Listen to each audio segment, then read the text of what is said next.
ప్రశ్నోత్తరాల సమయంలో నిరసన తెలపడం తమ హక్కు. ప్రధాన ప్రతిపక్షం గొంతు నొక్కుతున్నారని మాజీ మంత్రి హరీష్ రావు అన్నారు. సభ ఎజెండాను రాత్రి 2 గంటలకు పంపుతున్నారు.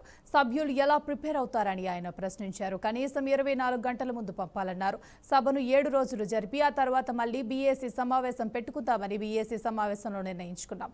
కానీ ఆ విషయాన్ని బీఏసీ మినిట్స్ లో పెట్టలేదని మండిపడ్డారు.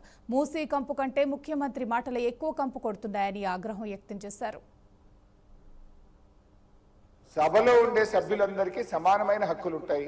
మీరే మా హక్కుల్ని కాపాడాలి, మీరు మా రెస్క్యూకు రావాలి. 2-3 విషయాలు సార్ ఇక్కడ. ఒకటి, బీఏసీ మినిట్స్ మీరు హౌస్లో పెట్టారు. నేను దీని మీద కూడా మాట్లాడాలనుకుంటున్నా.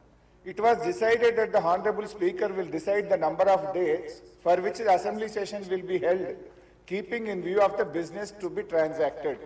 మనం బీఏసీలో ఏం డిసైడ్ చేసినాం సార్?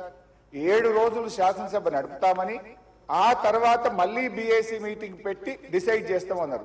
ఇక్కడ ఎక్కడ కూడా బీఏసీ మినిట్స్ లో 7 రోజులు సభ జరుపుతామని రాలేదు. బీఏసీని జరిగిన నిర్ణయం వేరు, మీరు ఇక్కడ పెట్టినటువంటి ఎజెండా వేరు. దీన్ని సరిదిద్దండి. దీని మీద ఎలియా మినిస్టర్ గారు క్లారిఫై చేయాలి.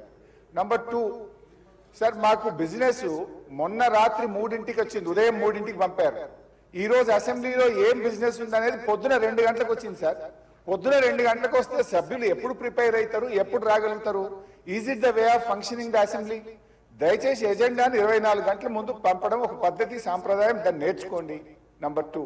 నంబర్ 3 అధ్యక్ష, ఇప్పుడు ప్రధాన ప్రతిపక్షం ఒక క్వశ్చన్ మీద ముఖ్యమంత్రి గారు లేచి మాట్లాడారు, సభానాయకుడు. ఓకే, దాని మీద మీరు ఇంకొక విపక్షానికి ఇచ్చి మాకు మైక్ ఇవ్వకపోవడము, మేము అడిగిన ప్రశ్నలకు ఒక్కదానికి క్లారిఫికేషన్ లేదు.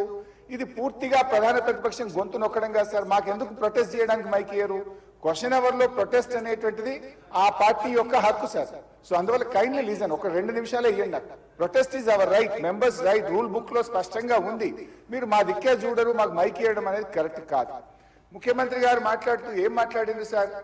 ఇప్పుడు ఆయన మాటలు అసలు మూసీ కంపు కంటే ముఖ్యమంత్రి గారి మాటల కంపు ఎక్కువ సార్. అది వినడం చాలా కష్టం.